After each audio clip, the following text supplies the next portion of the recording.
What's going on, everybody? In this video we are going to talk about how Aquaman is not actually a ripoff of Black Panther.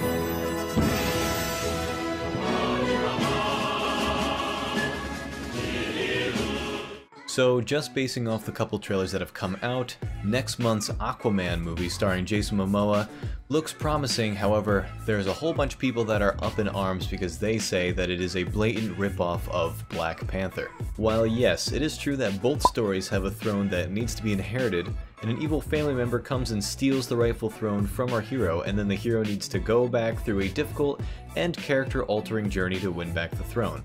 So what, the evil family member stealing the throne from the main character is nothing new.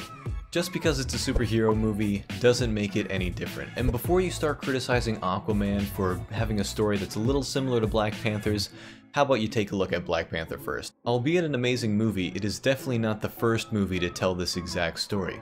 At no point in your rambling, incoherent response were you even close to anything that could be considered a rational thought. What do I mean? Well, have you ever heard of Lion King? Have you ever realized that Black Panther has the exact same plot as Lion King?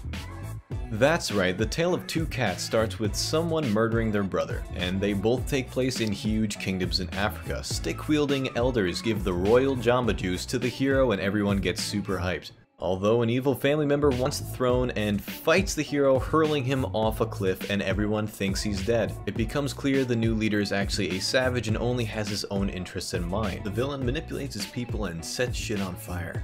After this, everyone wants the old king back. Back to the hero, he comes across a staff-wielding third party who helps him out, along with re-encountering their woman. After a long and difficult journey, both heroes end up meeting their dead fathers in the afterlife, which motivates them to challenge his family member to a duel. So the fight begins. The bad guy soon calls for his army to help, but thankfully the hero has an army of female loyalists who jump in to help. During the battle, the hero and the villain finally get the chance to 1v1, and the hero is clearly winning. After being given several chances to surrender, the villain continues to fight and eventually gets killed.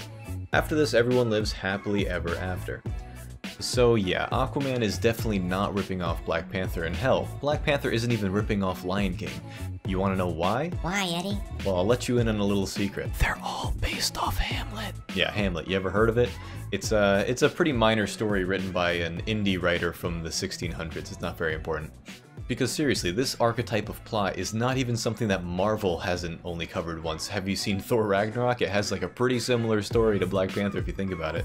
Because when you really look at Thor Ragnarok and Black Panther, they have an awful lot of similarities too. I mean, again, it's another family member that has come to take over their super powerful leader, and both of them take place in the present day, but yet have spaceships and things like that, and they both have like really powerful metals that are special in some way, and Thor gets broken, which is a big deal, and blah blah blah. You know what I mean? It's like, it's not as if this is some like super never used story. Like, they're not trying to transport a ring to be destroyed in some volcano or something. Like, this is a really common archetype of story. It's a superhero movie, for Christ's sake. As a lifelong nerd, it's not a shock that almost every single superhero has a pretty similar formula to their origin story. How the hero gets the powers has never been what's important, it's how they use them.